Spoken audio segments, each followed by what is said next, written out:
an ce rasulu ba sa jin daɗi, sai an ce shehu sai si ta zumudi.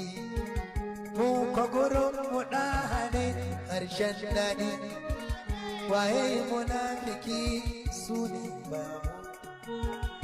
Indai har ka so wani fiye da ma'aiki, munafiki ne kai banza kuma jaki.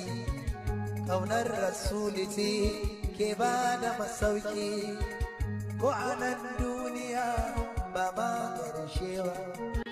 Su so suke mu zamto tamkar su, mu rabu da su mu wake mijin hafsu. Ƙaunar habibi iyaka harshen su, na tabbata zuciyar ma bata je ba.